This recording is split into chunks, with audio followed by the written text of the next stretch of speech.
all for coming out today. And we often, or I was afraid we weren't going to have a quorum. I said, oh, it's a holiday weekend. I'm either going to have no one show up, or maybe I'll have a little surplus of the Tuba folk, because I see a lot of summer people are down for the weekend here. But our usuals come, and I thank you very much for attending. Before I hand it over to our treasurer, Jackie Mastro, I want to just extend my thanks to the board of the society for everybody's support. It's really been easy for me to conduct business with the support of everybody, and it really makes a big difference.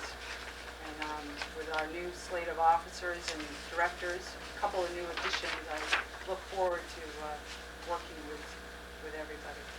So I'll hand it over to Jackie Mastro, who stepped in for Al Wolwin last year and has really done a wonderful job and stepped right up to the task. Thank you very much, Jackie.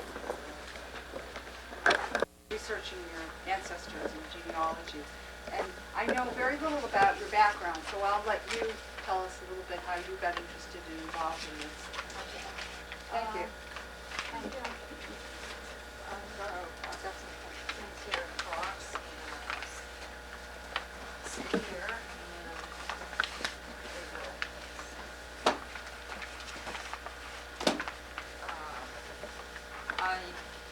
this is going to be very basic, because I assume many of you have never done genealogy.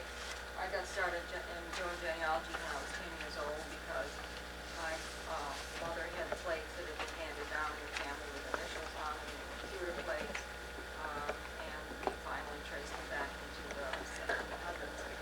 And not only that, but I come from an old William family on both sides of my family, and things seem to collect. And so I just recently, as a matter of fact, I had a large blanket chest about like so that was very, very old. It had been in my parents' attic for years. It had been in my mother's parents' and grandparents' attic for years. And my daughter, who just bought a 102-year-old house in Wickford, Rhode Island, wanted it. Now, my husband and my father would happily chop it up for firewood. It was the old red paint, but no paint on the top. Big wide boards, and I knew it was really old. So one day I had to stop over at Eldred Auctioneers, and I had someone help me put the chest in the car since I live alone now. And I asked if anybody there could tell me anything about it. So one of their American experts came out and took one look at it, and he said this was made in 1710 in Hingham, Massachusetts. And all of a sudden, all the bells rang, and I knew what family that came from. I went home, and I went through, and I traced that chest and who owned it from that time in Hingham to Rehoboth to Sutton to Shrewsbury to Boylston to West Boylston, where it had been for at least 144 years. All this time traveling over bumpy roads, all these trips.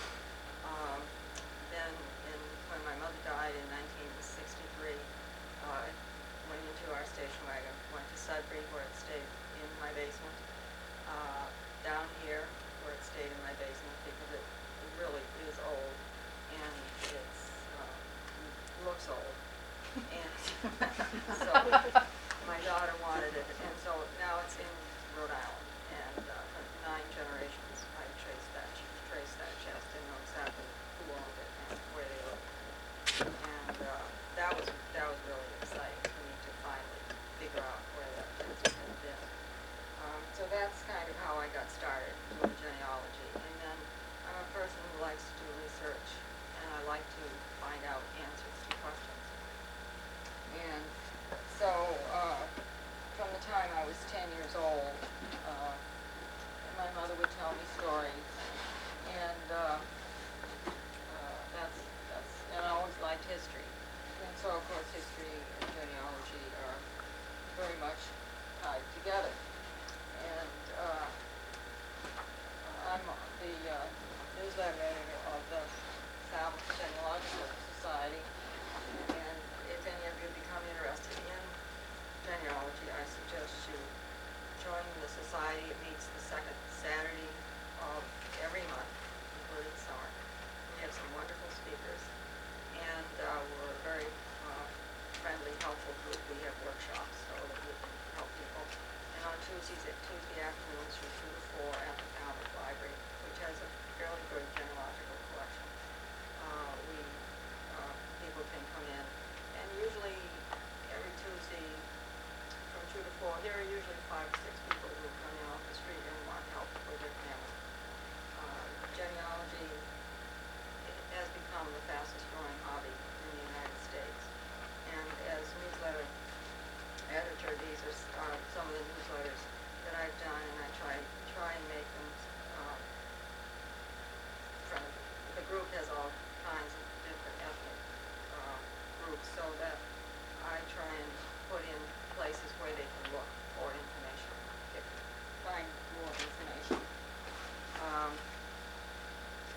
It's actually at 3 o'clock today, and for 7 more Sundays, there is a program on Channel 44 called Ancestry, and this is the 3rd session of the 10. It's very much for beginners, but it is well done. I saw it last week.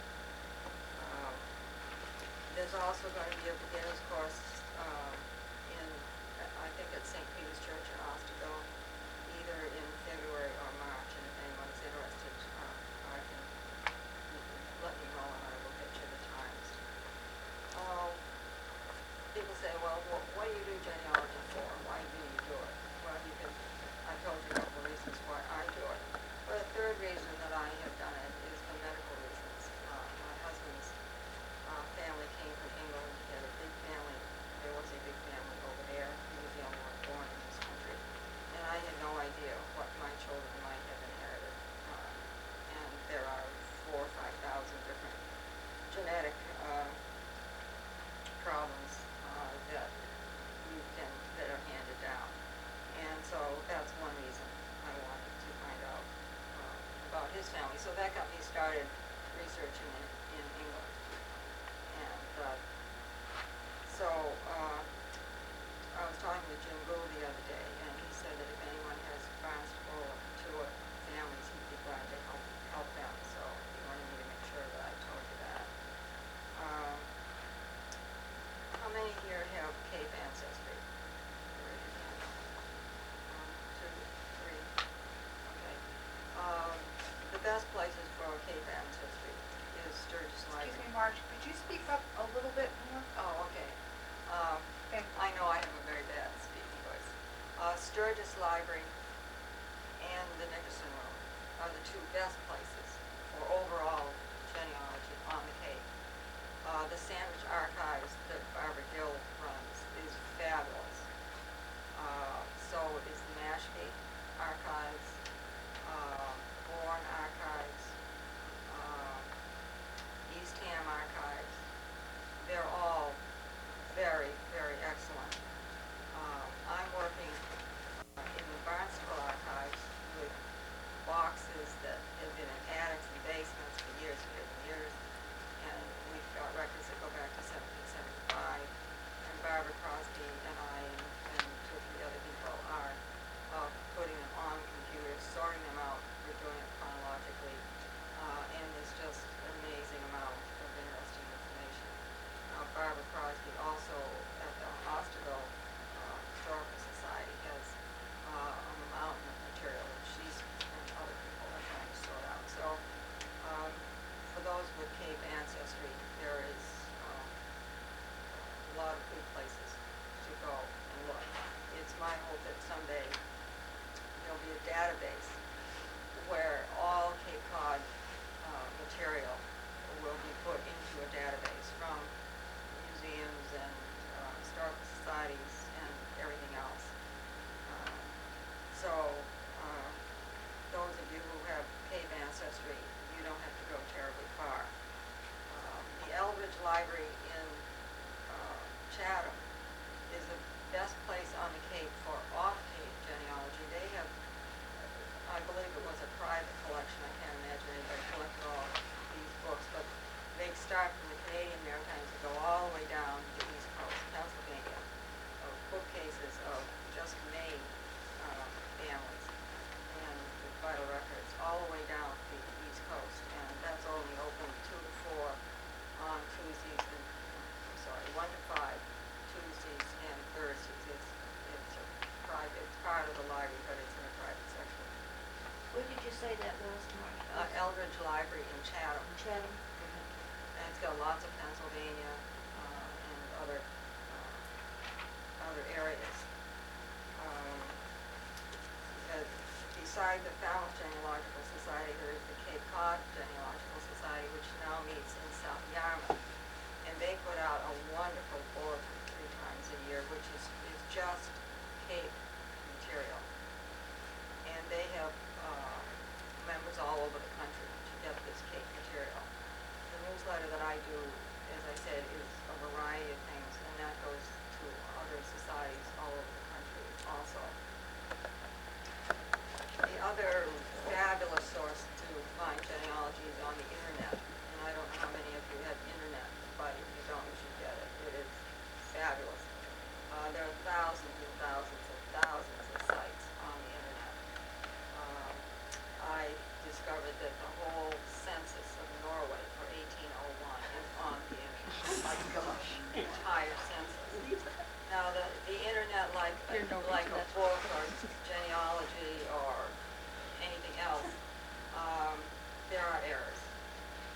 So, but just be aware of that. But they're good places to start. Genealogy is a very paper-intensive hobby, and many people use genealogical programs on their computers. And one of the first things you want to do is to find out, when you're finding out something of birth, marriage, or death, is where did you find it? Is it original? If it came out of a book, it can be, there can be typos. Try and always go back to the original. One way of doing it is to say, okay, I don't know my great-great-grandfather's.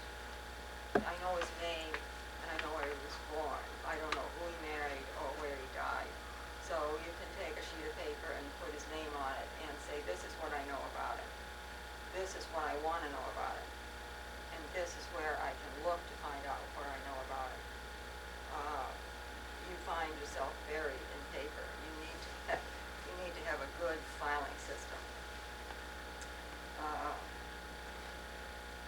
One of the reasons I like to do genealogy is because I like history, number one, but you have to be very creative and use lots of imagination, and it's very much detective work. The first thing you do is you go to the oldest people in your family and you ask them what they know. And sometimes they'll say, well, they don't know much of anything. Well, but then you start asking specific questions, and you'll get more than you think that you do. But one thing that I've discovered about family stories is that they're often wrong. I know one person that I was trying to find out about, and she told me, she was in her 80s, and she told me that her grandfather was an Episcopal minister in Scotland. His name was James Drysdale. Well, with that I went on. Couldn't find anything. Then somehow, for what reason I don't remember, I thought, well, maybe he was in Ireland. So I went through, tried to find him in Ireland. Couldn't find him there. Come to find out, and the only reason I found him at all, which took me 17 years, was because somebody in England that I was writing to, her husband was going to London, and he said he'd look in St. Catherine's house for the information. And but he didn't know one thing I knew. I knew the birth of the first child. So I was looking for a marriage before that date. well, guess what? This first child was illegitimate. And the child, and so the marriage of the mother and this man were later in the birth of the child. But the child took the father's name, the stepfather's name. And so, you know, you think, well, you know, I'll look for this before this date. Well, forget that. I mean, And Auntie wasn't telling, you do huh? have to be very, very creative. There are just thousands of sources. And I'm going to give you, first I'm going to give you a little work to do. I'm going to pass out what are called pedigree charts. And I think with the other pages you have, and if you each have a pen, Just you can start on this. And you're not going to be able to... Oh, yeah, homework, huh? Yeah. You're not going to be able to fill in a lot of dates, a lot of places, that kind of thing. But fill in what you can fill in, and I'll give you a few minutes. Now, what you find... Isn't that funny? Anyone need a pen? No, you don't have to.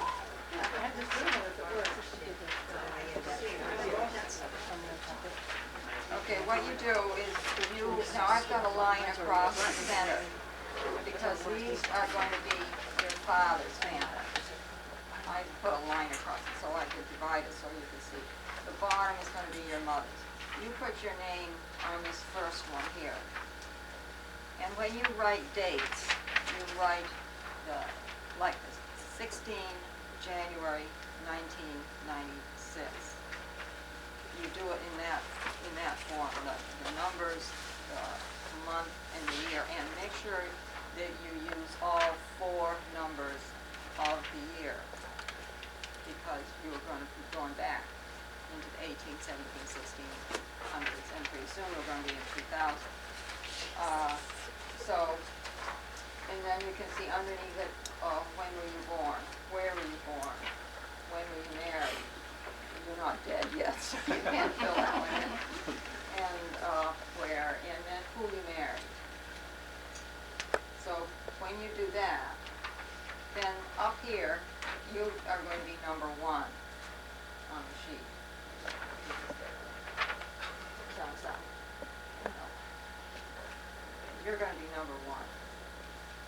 Then up here at the top is going to be your father. That's number 2. Number 4, as you can see, you're going from father or male to male to male to male to male. So this would be your father, your grandfather, great-grandfather, great-great-grandfather. And then these are the wives. This is going to be your great-grandmother. And she's going to be number 5. Your grandmother. Is going to be number 5. And then her father is going to be number 10. And his father is going to be up here. Then down here is going to be your mother. And this is going to be her father, his father, his father. And her mother, her father, and mother, and you can see how it goes. Now the reason that you notice I have lined through here so that you can easily see that this is going to be your father's family, this is going to be your mother's family. But you'll notice I've got marks around these 2. These people here are the same people. And in little New England towns, people marry relatives. My grandparents, these 2 here, were second cousins because they had the same ancestors here. Not only were they second cousins, but when my grandfather's wife died and my grandmother's father died, they married. not only were they second cousins, but they were stepbrother and sister. So if you want to know why I'm strange. What town was this? This was in, West Boylston, Massachusetts, and Princeton, Mass. Basically, these are basically Princeton, Concord, and Lexington. And these are basically Princeton. Right after the Revolution, they moved from Lexington and Concord to Princeton, which is on Massachusetts. So, anyway, if you want to take 2 or 3, 4 minutes and fill in what you can fill in, you probably know your grandparents' names, you know your great-grandparents' names. You can kind of take a look at this and say, how many of these people do I know? Not necessarily much about them, but do I know them? Do you write all 3 names? Or you just write the first name and the last name? If you know that if they have middle names, you put in the middle name. Middle names didn't really get started until the 1820s or 30s. Here's you can see from here on back there were no middle names. So this person born in 1823, this one in 1820, 1815, 1816. So around 1815, people started using middle names. I mean, middle names. And sometimes they were, and particularly in England, they were surnames. My husband's father's middle name was his mother's surname. That was quite common. There was another way that there was a naming pattern, particularly in England and in the British Isles. The first child was named after the first son was named after the father's father. The second son was named after the mother's father. The third son was named after the father. And the same with the girls. Could you just say that one more time? Okay, the first son was named after the father's father. Okay. The second son after the mother's father. The third son after the father. So the same for girls. The first daughter would be named after the mother's mother, the second after the father's mother, the third after the mother. Now this was not always the case. And of course, they had 10 kids, 15 kids. But you can trace how a lot of these family names go through.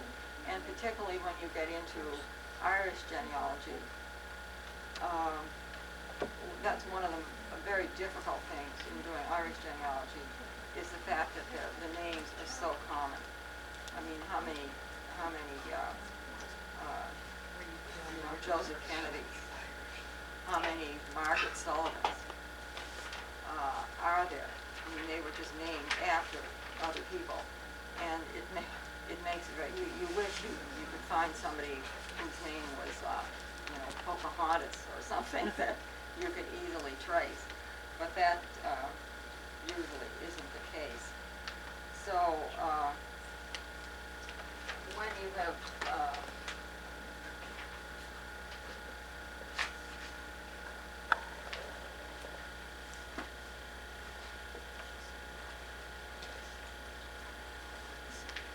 genealogy has become a very popular hobby, and there's more and more and more work being done in it. More and more resources are coming out and being printed. This has just come out. The New England Historical Genealogical Society in Boston has just finished this 3-volume series, including 900 entries covering every person or family who arrived in New England between 1620 and 1633. And it's fascinating, the work they have done to get this information. And they're working now on up to, I think it's from 1633 to 1640, because that's when the next big rush of immigrants came here. If anybody would like one of these,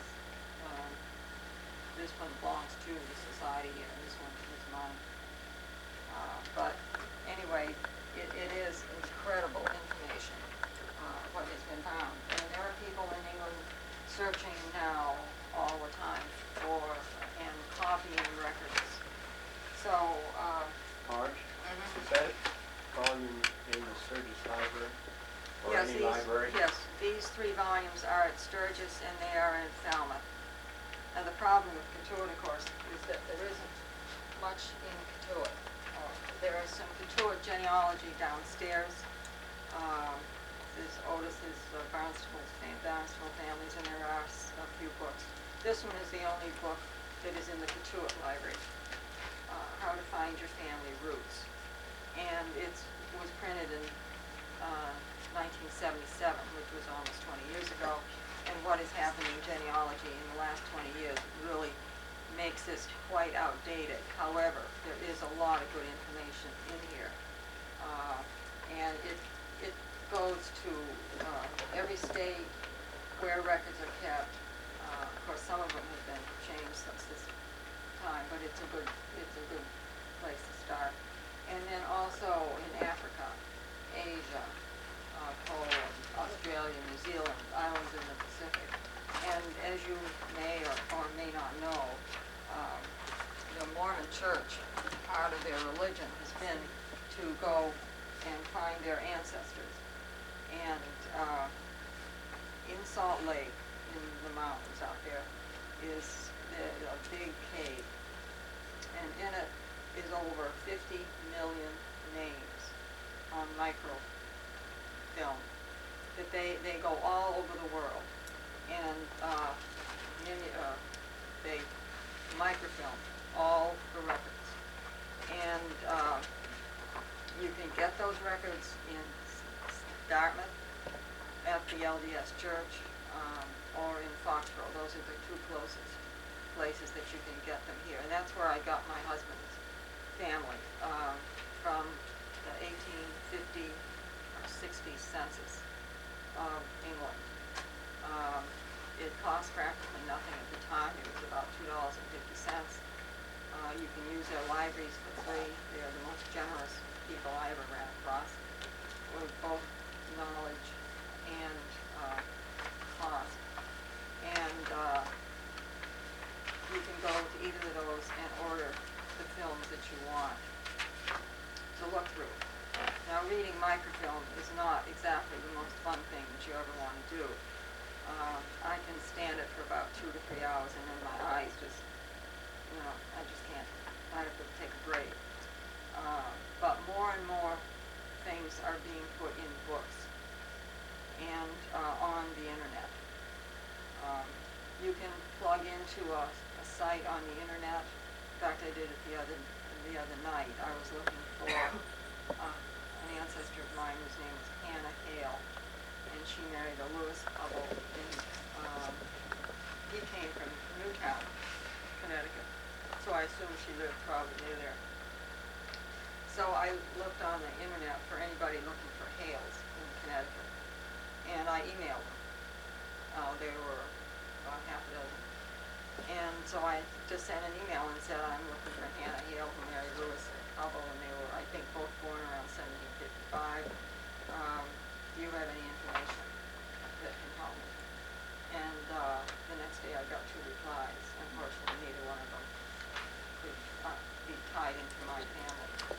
But you can plug in their names right on the internet and ask for people who are searching. I help various people, all over the country, and they'll get my email and say, on Cape Cod, do you know, or stuff and so. While I'm speaking of Cape Cod, it reminds me that a couple of years ago, I wrote this book, called Historical and Genealogical Atlas and Guide to Barnstable County, Massachusetts. And what I did was to list all the Cape Cod libraries and the genealogical societies. And then I took helpful information, family associations, like a Howes family, the Howland, the Smith, whatever, and who to get in touch with. Then I gave an introduction to things that I thought people should know. Talked about cemeteries, various repositories, the county, and when it was incorporated, when the towns were incorporated and when they were broken off from other towns.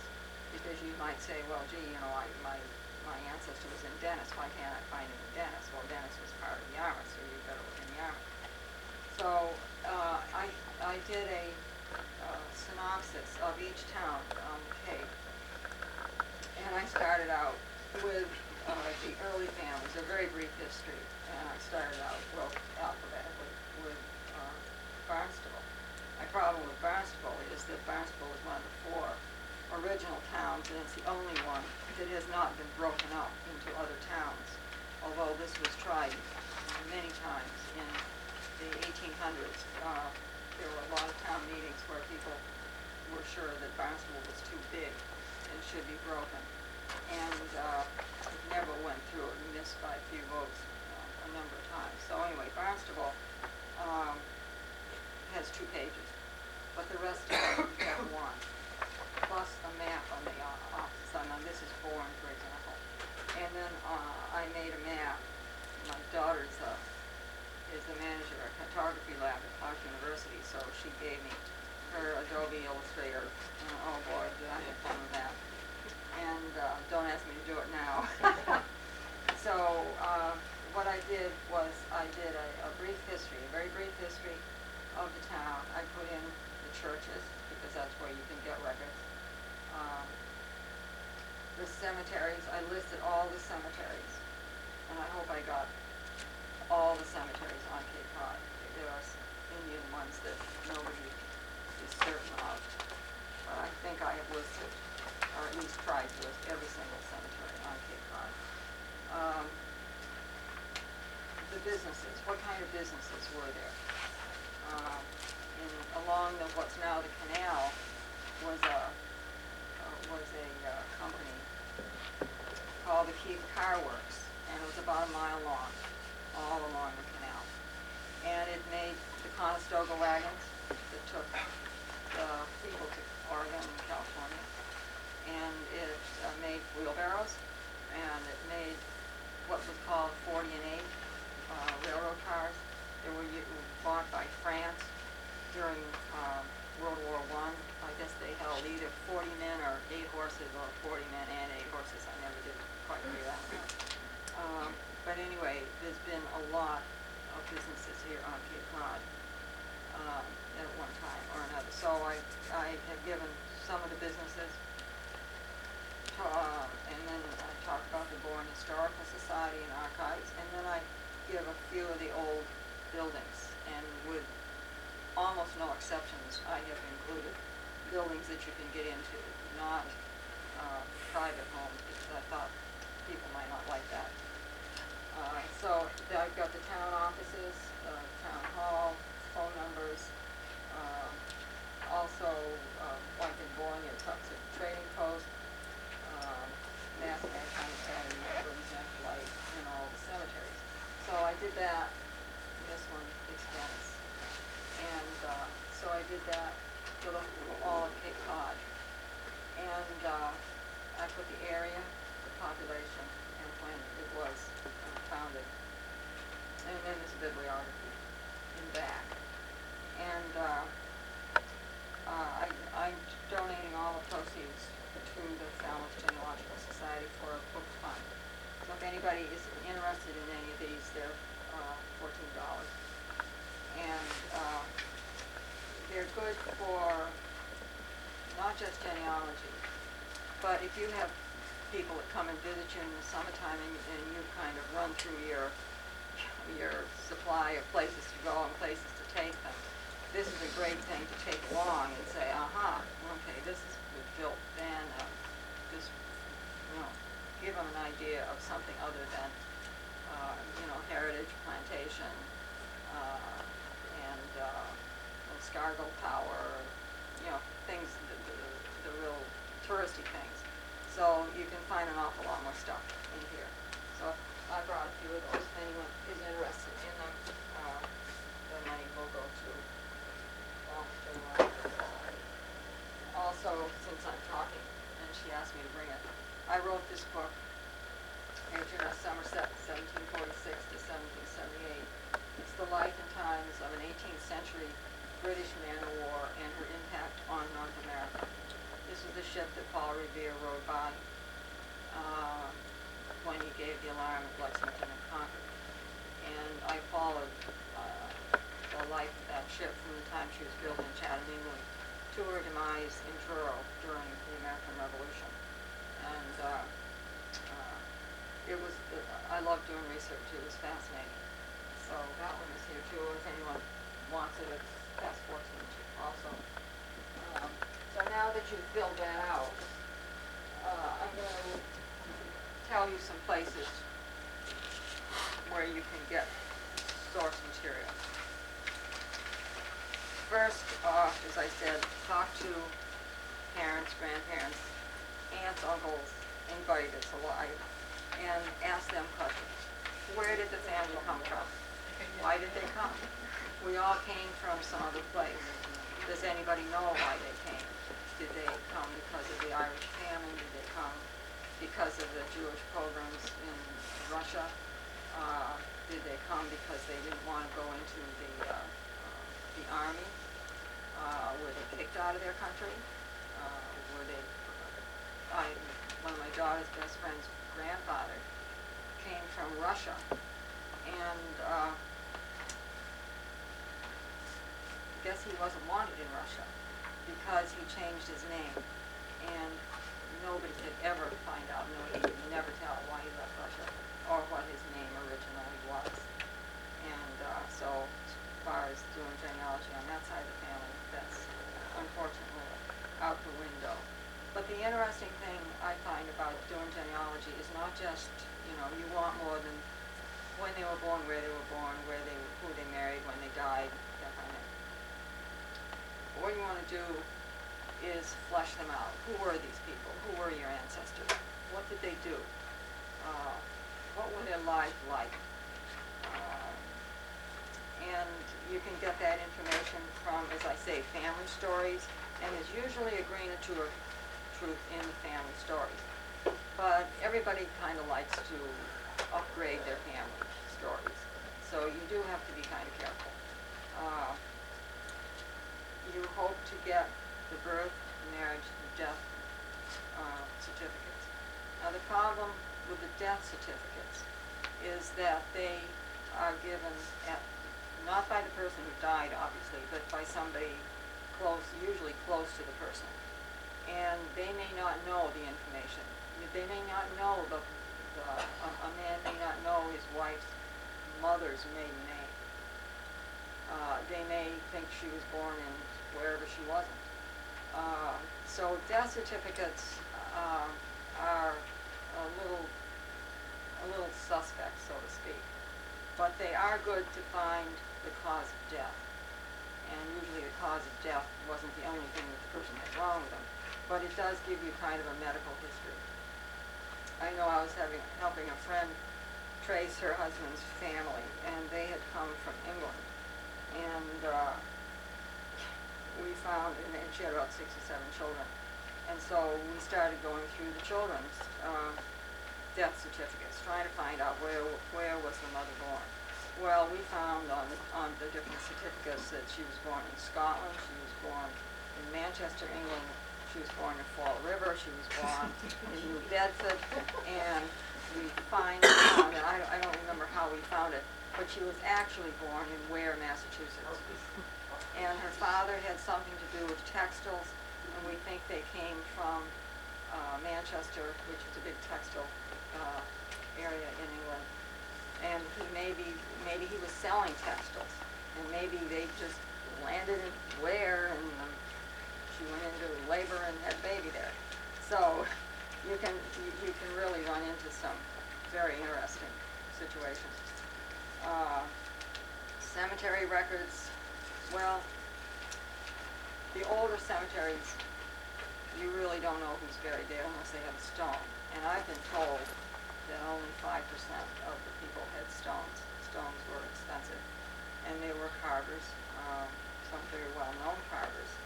And that in itself is a fun hobby. It's great American folk art, really wonderful folk art. A lot of the gravestone inscriptions and the death's heads, and they mean all different kinds of things. But gravestones, family letters, diaries, pictures, and hopefully the pictures are marked.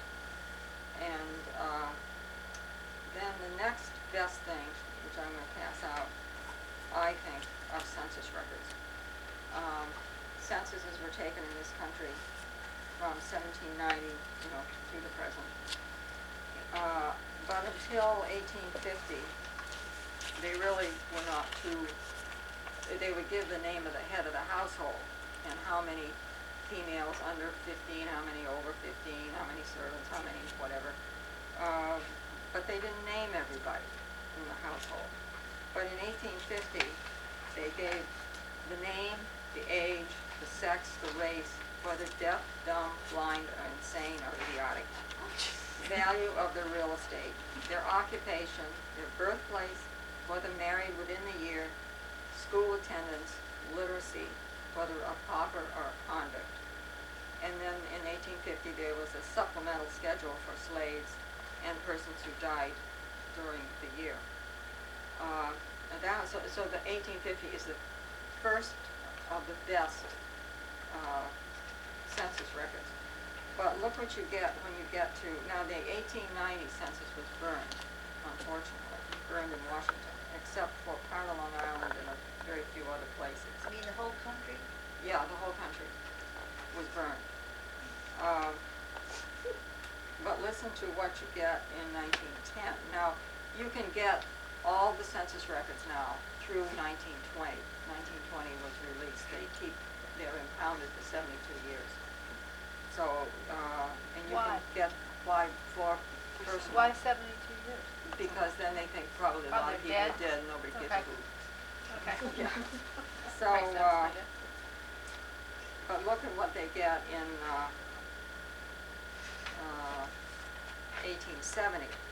Name, age, race, occupation, value of the real estate, value of the personal estate, birthplaces, whether parents were foreign born, month of birth, if born within the year, month of marriage, if married within the year, school attendance, literacy, whether deaf, dumb, blind, insane, or idiotic, male citizens 21 and over, and they did not, women were not naturalized. If their husband was naturalized, then they were considered a citizen.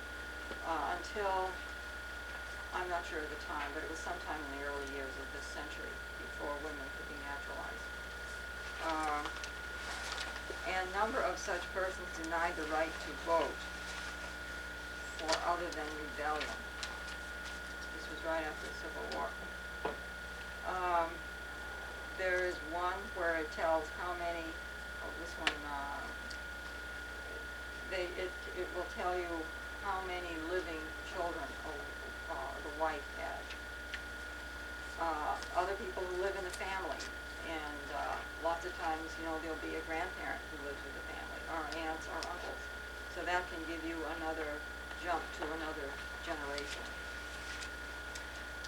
So there's all kinds of fascinating stuff that you can get out of census records. And as I said, that's how I got my husband's family started in England. I'll pass these out. And you can each keep one of those, because census records gives you the whole family. Now, just because you don't find a family member in there, maybe they left home when they were 18 and went some other place.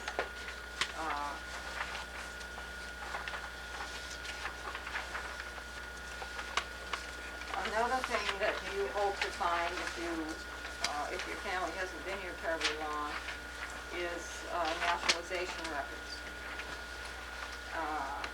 You can get, there are a lot of ships' passenger lists. There are merchant marine records, county and superior court records. And you wouldn't believe the stuff that's in the court records back in the 1600s. There's a book, and I think it's in this library, called Founding Mothers and Founding Fathers. And this woman, Beth Norton, who's a well-known historian, took Massachusetts court records from 1620 to 1670 and compared them with Maryland records, or Maryland, Virginia, Chesapeake area records. There was all kinds of wife abuse, child abuse. There was anything you want to know that goes on today went on then. And when you consider there weren't very many people in this country at that time, somebody was always suing somebody for something. So the court records are fabulous places to go for material. And of course wills and probate records, deeds are also other very good sources. War records, the Falmouth Library and the Sturgis Library both have all the volumes of Massachusetts soldiers and sailors in the American Revolution and also in the Civil War. And as far as the Civil War is concerned, if you have Civil War veterans that were in Massachusetts, in Worcester, the old armory is absolutely amazing. They can tell you in some cases, well in many cases, if a soldier was wounded in the Civil War, what the wound was, what bed number he was in which hospital. It's blows your mind what they've got up there for Civil War records. So there are lots and lots of places to go. Now, family Bibles. I've got several old family Bibles, and I've got one that was my great-great-great-grandmother's. And the Bible was printed in Edinburgh, Scotland in 1793. And the first date in it was, well, I think the family bought it. And then because it's all in one handwriting, they wrote the name of the father, Caleb Finch, his birth, Deborah, no surname. Could have killed him. I have looked for that surname for years and years and years, and I can't find it. I know he was born in New Haven, and she may have been from the Branford, New Haven area. But they went to, around 1800, after their first and second child was born, they went to Ancram, New York, which is just over the Connecticut line in Columbia County. And I've found the gravestones of the family and everything, but what her surname is, I have no clue. And, but in this Bible, it gives their names and then the names of all their 10 children as to the date they were born and the hour of the day and the day, Monday, Tuesday, Wednesday, whatever. And then my great-grandmother got the Bible, and she wrote in her children's names. And the interesting thing about that Bible is that New York State did not keep vital statistics, births, marriages, or deaths until 1882. So you find somebody in New York and they're born in 1850, well, good luck. So this book, this Bible that I have, is probably the only place that these 10 children are known to have been born. It's probably their only birth record. My father, for example, was born in Bristol, Connecticut, and when he turned 65, he went down to get his birth certificate. He wasn't born. So finally they looked in the newspaper and they found his birth in the newspaper. But the doctor had never reported his birth or his brother's birth. So that's what he used for Social Security purposes, was the little article in the newsletter saying that he was a son who was born to so-and-so. So newspapers are good sources. They aren't very good sources for obituaries till much into, well, probably into this century. They would say so-and-so died, and that was about it. So that wasn't too much help. So some of the questions to ask the older people in your family is, from what countries did they come? Did your ancestors come? When did they come? Why did they come? Did the whole family come? Or did one or two come, earn some money, and send it to the rest? Now recently, there have been, I think the 5th volume is about to be published, called,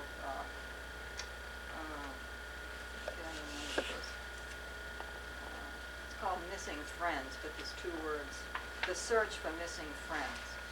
And what they are, they're Irish records. People would put an article in the Pilot, which was the Catholic newspaper in Boston, and they would say, you know, I arrived, Maureen Sullivan arrived in Boston to meet her brother, John Sullivan, but John never showed up. So where can she find him? Or another one would say, my mother came from Ireland 4 years ago, and the last I heard from her, she was in Pittsburgh. Please contact so-and-so. So the Pilot had all this information, and this has all been taken out now, and there's still more to be done. But Falmouth Library has, I think, at least 2 of them, and you can take them out, they're not in reference. But they're big, thick books. They're fun to read, but there's a lot of pathos in them too, because sometimes children came along.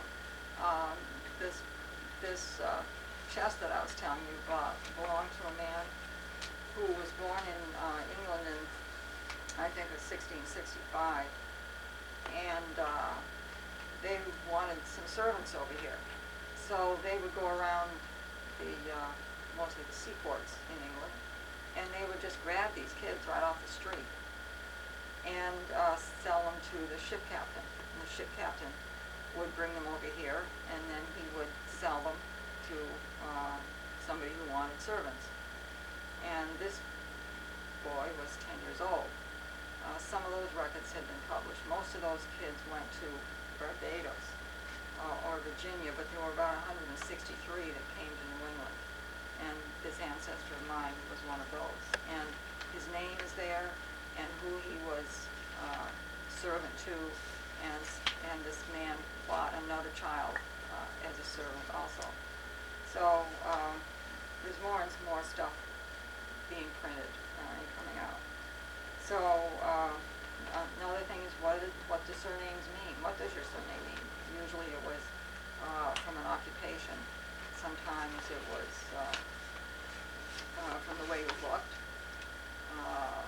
Like in England, there's one family that are called Redhead. That's their surname, Redhead. And of course, there are a lot of people with red hair in England. In fact, my husband's grandfather had red hair.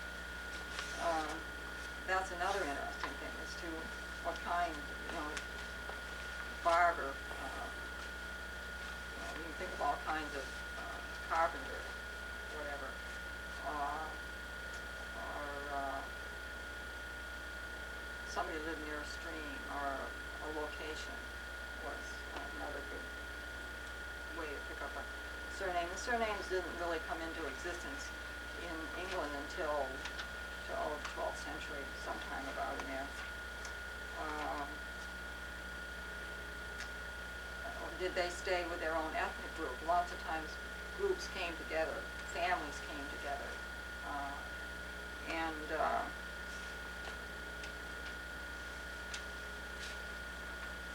did any of your ancestors marry outside their ethnic or religious group? Most can say probably yes to that. Did any ancestor fight in the American Revolution, or the War of 1812? Unfortunately, the records from World War II, which was stored in St. Louis, burned, and not many of those records were left. And they asked people at one point they asked people to send in copies of their discharges, and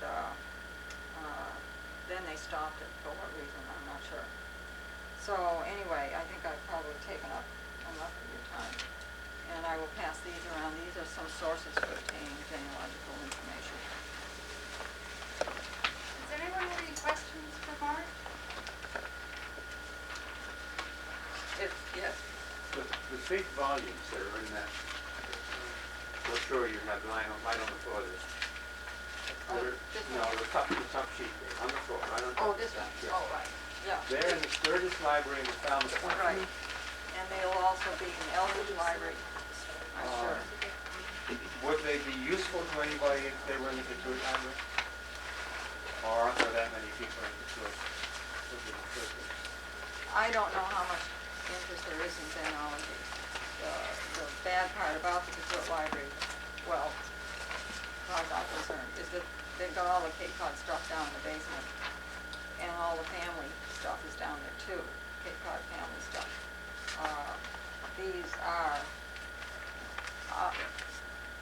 These books are going to be considered the best source of information for people who came between 1620 and 1633. And of course, many of them were Cape people. They were people who landed in Plymouth or Boston, and there was great migration between the Cape and Maine. You go to Maine, you'll find Snows and Nickersons and everybody else up there because of the seacoast and trading, that type of thing. Is anyone working on a volume or two going beyond that date? You mean before Yeah, 16? no, after. Yes, they are starting now to work on the next one, which I think is going from 1633 to I think 1643, because there was the Winthrop fleet came in around 1630. So, and then there was big chunks of immigration coming. How about in the early 1700s? They haven't, I don't think they will probably ever do those. But those you get in other places. Wills, deeds. Now, you know, all the deeds from the Cape burned at the county courthouse. Yeah, I heard a couple. 1850 or something? Yeah, it was about 1723, I think. And so. Say 18. I'm 1850, sorry, I thought. 18, I think it's 18 right there. Anyway, it's in my book, but I forget now which one it is. But anyway, what people did then, good old Yankee New Englanders, they were to bring in their deeds to have them recopied. So they take the deeds in, but they didn't take in all their deeds because they would have a woodlot there, and they'd have, a bog there, they'd have a house lot there, they'd have a field there. Well, they didn't want to pay taxes on all this stuff. So that's why Cape Cod has become such a mess as far as finding out who owns a piece of property. And Sometimes several people do. yes, and there's been a lot of problems along those lines. So, but this one of the best sources, one of the best places to go is the New Bedford Public Library, and all the genealogical stuff is now been moved out of there to another location, but it will be moved back when they revamp the room. But New Bedford is not very far from here, and they have incredible stuff, and lots of whaling, Portuguese, you name it, and that and Eldridge are probably the two best places, plus Foxborough and Dartmouth for the Mormons. You can get stuff from all over the world from the Mormon Church. So anyway, it would be nice to have a genealogical collection here at the Detroit Library, but these books are expensive. I think these books, this set is not that far away. $125. Yeah, It's $125. For the whole set. For the set, that's right. But this is gonna be the premier set of books for people who came into this country in those years, those really early years. And they've done an incredible job. And they tell where they come from in England, or Ireland or Wales, Scotland, and they know. Where do you get the census? And do you get it? Okay, the census records, you can get them, you can order them through Dartmouth or Foxborough, the LDS, or you can go to Waltham. And there are 12 federal record centers in the United States. And Waltham is our closest. It's on Traveler Road. You go up 128, take a right on Traveler Road, go about 3 or 4 miles. It's down on the right, a long, low building, and there's tons of parking. Don't go on a Saturday. And try and get there early in the morning because they have lots and lots of readers, And you do. microfilm readers. But it fills fast. And do you look for the particular region or the town? Yes. You go for Yeah, that and you then go go for to the the- year. You go to the, no, you, well, they have books there to tell you, and they have volunteers that will help you. And they have a way, some of the censuses have been soundexed, which is a type of index. And what it would be like, my name is Gibson, so it would start off with G, drop the I, there's a number for the B and S, no, or B I think is one that's dropped. Anyway, you come up with G and three numbers. And during the Depression, one of the good things that came out of the Depression was that they had people, and they put them to work, and they went through these census records, and they took off a whole family onto a 3x5 card. Then they laid the 3x5 cards down, and then they microfilmed them. But the way they did it was, you could have Gibson and Gilbert and other names that sound.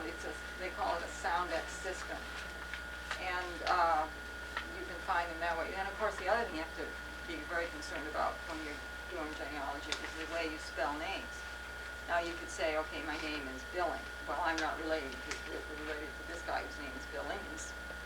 Well, you are. They changed names all around. I had an ancestor in New York, on Long Island, in the early 1600s. His name was Weeks, W-E-E-K-S. Well, he had cousins in the town. They were named the same, and so he decided he was a little tired of that, so he changed his name to Wicks, W-I-C-K-E-S. So you have to be very careful on names, just because they aren't spelled. People didn't care about spelling. Also, there was a lot of different misinformation through and as people came into this country, sometimes through Ellis Island, the person writing down the name, the American, didn't not know the language, and so they'd write down what they thought it sounded like. Phonetic. So you've got to be, as I say, very creative. You've got to be a good detective, and it's a lot of fun. And the other thing that's nice about it, when I said I started doing it when I was 10, well, for years I didn't touch it. It's a hobby that you can put down and you can pick up. It can cost you nothing, or it can cost you a lot, or a little, or whatever. So it's very broad. Especially if you find an ancestor that was royalty, or, there's all sorts of surprises. Oh, there are surprises. And I've had people say to me, well, That's It's true not all too. royalty. Yeah, it's not all good that you find. no, I've heard legally it's not all people royalty. say, my father's cousin's husband said that he didn't want to look up his family, he might find a horse thief. Well, that's what's fun.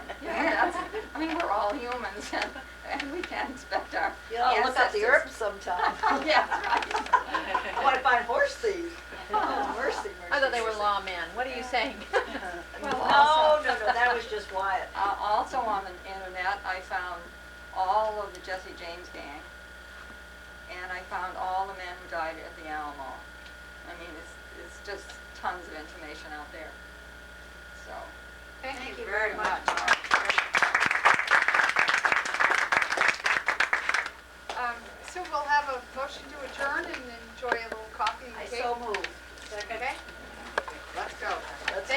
much, everybody. In March, What?